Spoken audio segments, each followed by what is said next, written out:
Hey guys, Nestletter Magic here. Sorry if I sound a bit off, my allergies are absolutely tripping lately, but according to 2 COVID tests, it's not COVID. So Dominaria United is coming out soon. That's right, we're going back to Dominaria. Very popular, very original to the game playing. And people are really into the lore if they've been playing for an extremely long time, or really just played back then. So let's jump in with Jaya Fiery Negotiator. That's right, she's still alive. She's got to be about 500 years old. Well, she's the OG Pyromancer, and she's a 4 cost 4 loyalty, 4 ability, Legendary Planeswalker Jaya, of course. And if you +1 her, create a 1/1 red monk creature token with prowess. Oh, we're doing prowess again. Oh, goody. I love pseudo-is-it spell spamming trash. That's my favorite archetype. Especially when it has the back-end control support that Standard has right now. That is just top-tier Magic enjoyment right there. Now, the enjoyment that I'm referring to, in case somebody's confused, is when you punch somebody in the face for playing that garbage. That was a joke, don't do that. Then again, I don't tell you how to live your life. So -1, exile the top 2 cards of your library, choose one of them, you may play that card this turn. Yep. And -2, choose target creature an opponent controls. Whenever you attack this turn, Jaya Fiery Negotiator deals damage equal to the number of attacking creatures to that creature. That's actually kind of creative, I like that, and -2 is pretty appropriate. I feel like to balance that out, they'd almost need to put in like a Settle the Wreckage Jr., and I would be shocked if they didn't add that to the game in this set. So -8, which you are very far away from, so this must be nutty. You get an emblem with, whenever you cast a red instant or sorcery spell, copy it twice. Oh, God. You may choose new targets for the copies. You also may choose a new opponent, a new game, and a new store because you've been kicked out. Friends don't let friends. Play Jaya. So next up, another mythic, Shivan Devastator.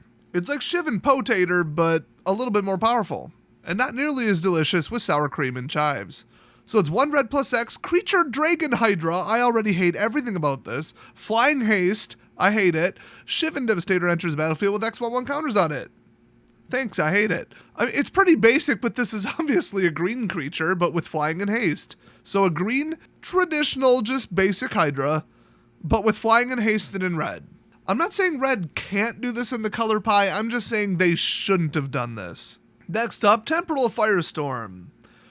Oh good, Teferi's back. Great. You know on the show Parks and Recreations where they had that really young guy who became mayor of that one city at like, what, 20?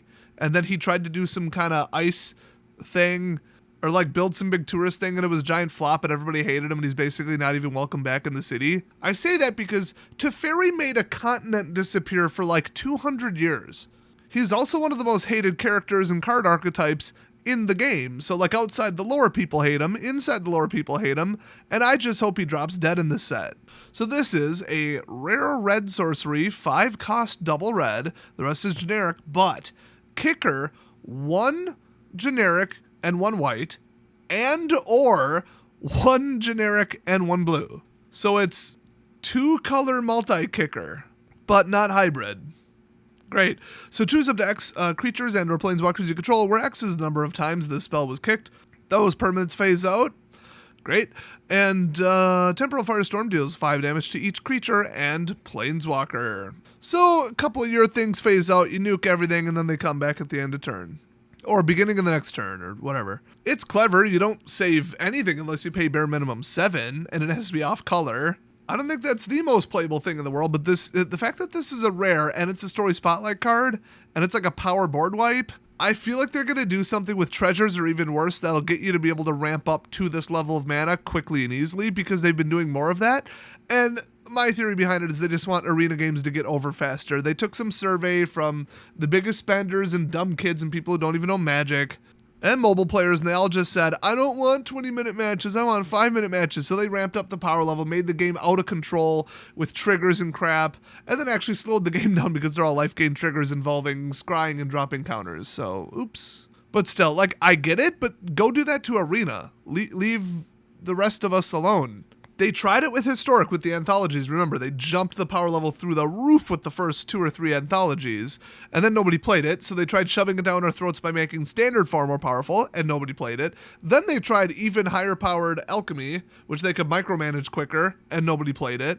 And now people are so disconnected from the state of Standard that's like impossible for a human being to track in paper with dice and with numbers and do the math and trigger stacks accurately, that not only does the game have 0 new players, but everybody's leaving. And it was all because they chased money, and it was all because Hasbro was breathing down their necks telling them to give them more money because Hasbro's acquisitions lately were crap and they're on the verge of bankruptcy, in my opinion. So that's why this set is the way it is. Let's go to the next spoiler. Evolve Sleeper. I wonder if that's one of the enemies. Remember, I have no idea who they're fighting on Dominaria. Who are they uniting against? Is it a sleeper? My guess is yes. I think this explains it because if I were to jump to the middle, it says Phyrexian human cleric, which means they were like hiding somewhere as sleeper agents and then they're going to awake and it's going to just be all out Phyrexian war. We've been waiting for that forever. Hopefully all you care about is the lore and not the state of standard. Anyway, Evolve Sleeper, 1 cost, black, rare, creature, human, 1/1. Oh boy. And it's just glorified level up is what it looks like. But okay, so you pay 1 black, Evolve Sleeper becomes a human cleric with base power and toughness 2/2. That does not say until end of turn. And if you pay 2, if Evolve Sleeper is a cleric, so it's just level up. Come on. Put a death touch counter on it and it becomes a Phyrexian human cleric with base power and toughness 3/3. And if you pay 3, it has to basically already be a Phyrexian, which might be a different way to do it than just the card. Put a 1/1 counter on it, then you draw a card and you lose 1 life. Interesting. I do like the whole I'm investing mana in this instead of playing spells, but then I have more cards in my hand, but if they blow it away, it's almost like losing an aura, but you don't lose the card. It's like all these, risk reward, but not as like swingy and devastating and oh no, they killed my creature with 2 auras on it, now I'm going to lose the game because of it. All or nothing, binary condition, glass cannon, whatever you want to call it. People don't like that. They're incredibly boring. People like risk and did this investment pay off? Did I do this at the right time? Did I read the board state and my opponent's facial expressions and the amount of cards in their hand and the last game, what they were playing well enough to beat this? And that's what this does. Risk and reward, level up. I like it. I actually love this, but boy, with the amount of control, this card is dead on arrival, completely worthless. They've got to do something about the amount of control. And I do not mean wait until rotation. That is never the solution. That has never been the solution. And it's not going to be the solution. So next up we got Llanowar Loam Speaker. It's a 2 cost 1/3 elf druid in green. We haven't had like a mana dork in a while because everybody's been relying on treasures, which means this is probably dead on arrival too. But this is an elf druid for 2 in the rare slot. It's probably pretty good. Oh, by the way, I haven't read any of these yet. This is my first impression. So, tap it, add 1 mana of any color. Okay. And then tap it, target land you control. No, we don't need more mana lands. Becomes a 3/3 elemental creature with haste until end of turn. It's still a land activate only as a sorcery. Speaking of that last card, none of those were sorcery speed. You could do that in the middle of combat. That's pretty spicy. But yeah, we don't need more lands coming to life, but it's a 3/3 and you lose access to 1 mana and then arguably you lose access to the other mana if you swing with the creature and it becomes tapped, your land creature. So, I mean, this isn't even that good. Now, whenever they put it in the rare slot, they think it is that good. This would be in the uncommon spot if they wanted people to just have a spicy sealed pool or a spicy draft. And if elves off the bat don't make you worried, then you haven't played against elves enough. In what format, you may inquire? All of them. Y próximo tenemos Ramirez de Pietro, Pillager. Porque en Dominaria tenemos España, apparently. It doesn't have to make sense. It's Magic the Gathering. That's right, guys. Dominaria has now allied with the country of Spain. Could be Portugal. He looks like he's out there looking for spices. Let the great spice wars begin. Yes, I'm referencing some 300-year-old video on my channel where I made the entire thing about spice. Actually, I think that was Ixalan, but still. I don't remember where and when the spice wars were. I just know I really went off the rails on the lore. So anyway, Mr. Ramirez here is a black-blue 4 cost 4/3 human pirate legendary creature. There's going to be a legendary in every pack. And remember, that's a legendary in the uncommon slot. Yes, they've done that before. It's pretty rare, though. And when he enters the battlefield, you lose 2 life and create 2 treasure tokens, so I already hate it, except, wait a minute, this says DMC, not DMU in the bottom. That's a distinction. This is from the Commander deck product that's coming out, I think, at the same time. Let's just go ahead and assume it's going to be delayed. The Dominaria Jumpstart, oh yes, they're hitting it that hard, is coming out December 2nd, by the way, which is, just a wee bit after the normal release. I don't think that's even a delay. I think that's just like they don't want to release 3 products at once when people really hate Jumpstart. So yeah, in the context of Commander, okay, he's probably not that great. I just don't want treasures in this set in Standard. But then whenever one or more pirates you control deal combat damage to a player, exile the top card of that player's library. You may cast that card for as long as it remains exiled. Okay, let's talk about that. Now, I think that stops when he dies, but that based on the amount of text on that card, that might just be the shorthand, and the ruling is going to say that that's not true. Because this card, that last sentence grants the ability to the card in real time. If they really wanted to be clear within the rules, now correct me if I'm wrong, maybe they made an Oracle update here, it would have said that card gains for as long as this card remains exiled, you may cast it. Because then that is now a persistent property of the card. It doesn't matter if he's still around. I don't like stuff that survives after the source is gone. I'm not a fan of that. Because think about it, there's no way to undo this. They get access to that card for the rest of the game unless you can empty your exile zone, which you can't.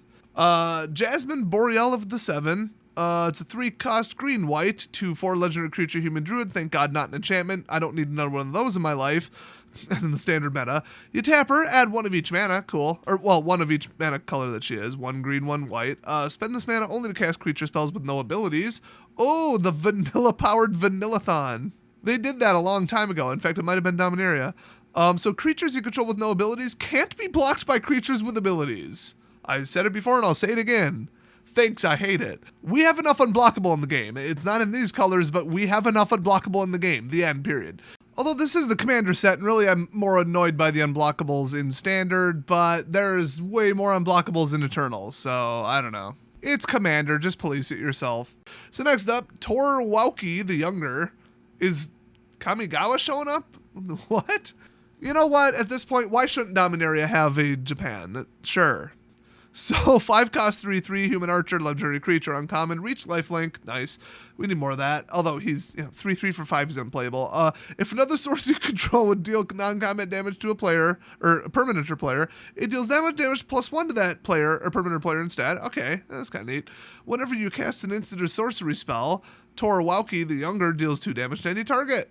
Okay, it's kind of neat, but I mean, you think that power level is appropriate for commander? I think it would be fun and interesting if they could balance the multiple different commander decks against each other, and this is one of the cards in them, but I doubt it. Otherwise, you want to play real big boy commander, I don't know about that. Not with this card. And finally, we've got the basic lands. Ooh, baby. We got the plains, which somebody who knows more about the lore could probably interpret that art. It's like stained glass planeswalker style meets that god-awful trash art from Faithless Looting and that other new stupid card, except good because it's Magu Villanueve. Could I have said that more American?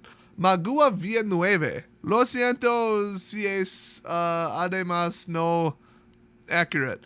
I mean, we got this island going on. That's pretty spicy. I like it. It's full art. It's borderless. It's funny looking. It's colorful. It's meant to attract the attention of children and make them buy it. I don't know.